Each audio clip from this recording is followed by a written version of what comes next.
ચાલો સીધા જ ઇતિહાસના એક અત્યંત રોમાંચક અને સૌથી મોટા યુદ્ધના દૃશ્યમાં પ્રવેશ કરીએ. આ કોઈ સામાન્ય લડાઈની વાત નથી, પરંતુ આ છે વ્યૂહાત્મક કારણ અને અસર એટલે કે સ્ટ્રેટેજિક કોઝ એન્ડ ઇફેક્ટનો એક અદ્ભુત માસ્ટર ક્લાસ. મેદાન પર લેવાયેલો એક નાનકડો નિર્ણય કેવી રીતે આખી બાજી પલટી નાખે છે તે ખરેખર સમજવા જેવું છે. જ્યારે બે વિશાળ સેનાઓ સામસામે હોય ને ત્યારે માત્ર હથિયારોનું જોર કામ નથી આવતું, પણ માનસિક અને વ્યૂહાત્મક નિર્ણયો સૌથી મોટો ભાગ ભજવે છે. આજના આ વિશ્લેષણમાં આપણે એ જ સમજવાના છીએ કે કેવી રીતે એક નાનકડી ઘટના યુદ્ધના મેદાન પર આખી શૃંખલા એટલે કે એક ભયાનક ડોમિનો ઇફેક્ટ સર્જે છે. હવે જરા કલ્પના કરીએ એક અશક્ય મૂંઝવણની. એક તરફ રાજા દુર્યોધનનો જીવ બચાવવાનો છે અને બીજી તરફ અર્જુન માટે સાચવી રાખેલી વાસવી શક્તિ છે. સ્થિતિ કંઈક એવી છે કે મહાબલી ઘટોત્કચે રાજા દુર્યોધનને બંદી બનાવી લીધો છે અને તેનો જીવ બિલકુલ જોખમમાં છે. કર્ણની સામે હવે એક કઠોર પ્રશ્ન ઊભો છે. ઇન્દ્ર દ્વારા અપાયેલી આ અમોઘ વાસવી શક્તિનો પ્રયોગ તે માત્ર એક જ વાર કરી શકે તેમ છે. કર્ણનું આખું જીવન તેનું એકમાત્ર સ્વપ્ન અર્જુનનો વધ કરવાનું રહ્યું છે અને આ શસ્ત્ર એ સ્વપ્ન પૂરું કરવા માટેનું અંતિમ બ્રહ્માસ્ત્ર છે. પણ જો અત્યારે આ શસ્ત્ર ઘટોત્કચ પર ન ચલાવ્યું તો તેનો પરમ મિત્ર દુર્યોધન આંખો સામે જ મૃત્યુ પામશે.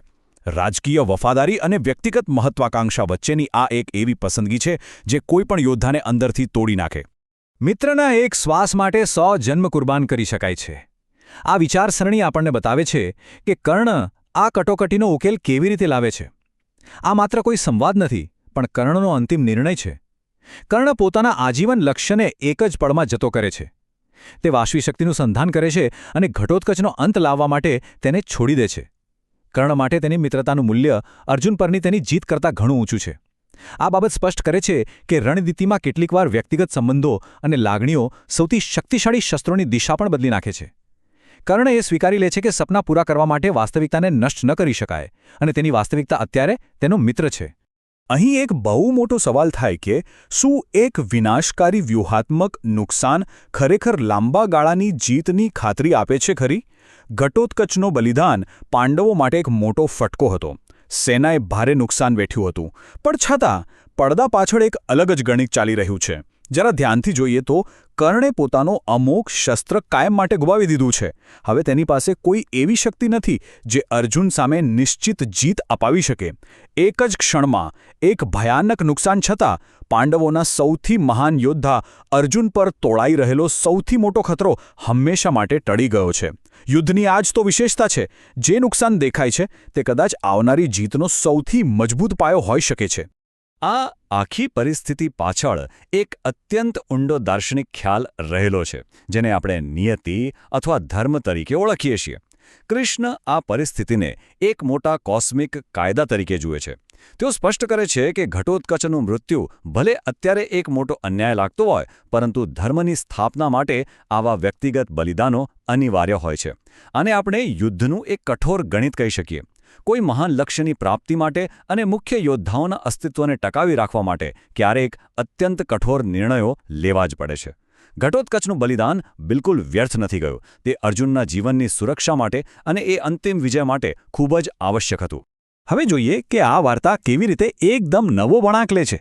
ગુરુ દ્રોણ, જેઓ સેનાપતિ છે, તેઓ યુદ્ધમાં થોડા સમય માટે વિરામ માંગે છે, જેથી અશ્વત્થામા માટે અંતિમ સંસ્કાર જેવા કાર્યો થઈ શકે અને સેના થોડો આરામ કરી શકે.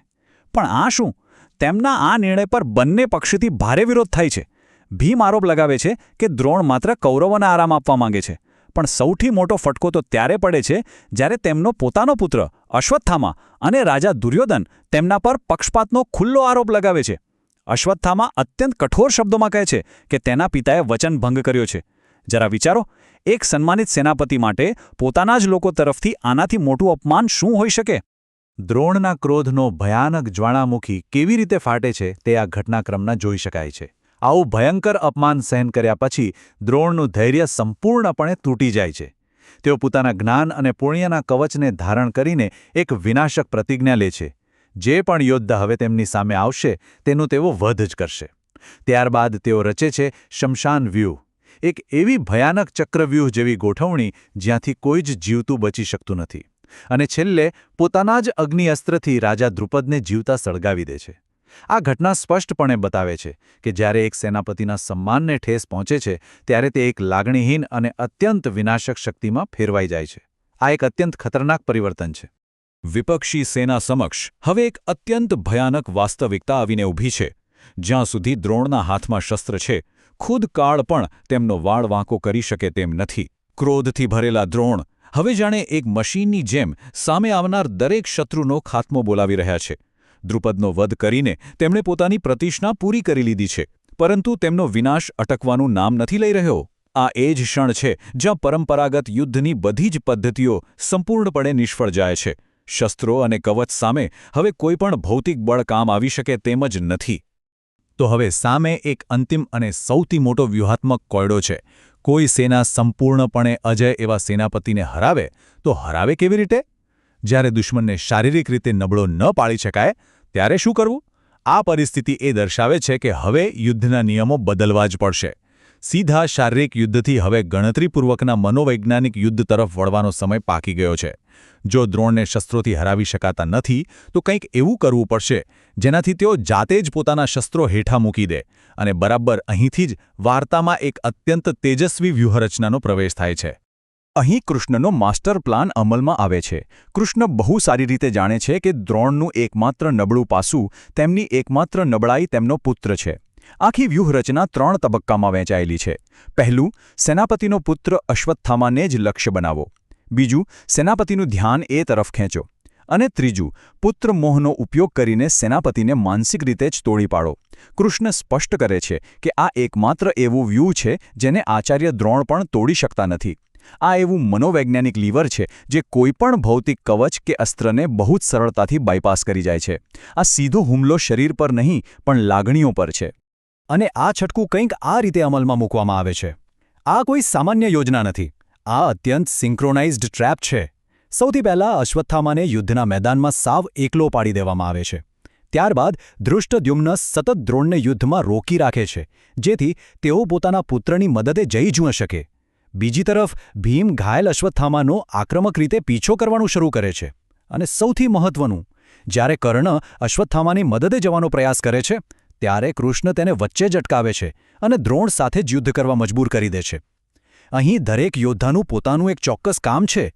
આખી યોજના એ સુનિશ્ચિત કરવા માટે છે કે અશ્વત્થામા ચારે તરફથી ઘેરાઈ જાય અને આ ખતરાનો અવાજ દ્રોણ સુધી પહોંચે જ. અને અહીં આવે છે આ વ્યૂહરચનાની ચરમસીમા. ભીમની એક ભયાનક ગર્જના મેદાનમાં ગુંજી ઉઠે છે. દ્રોણના કાને આ અવાજ પડે છે. આ ભીમનો સ્વર છે?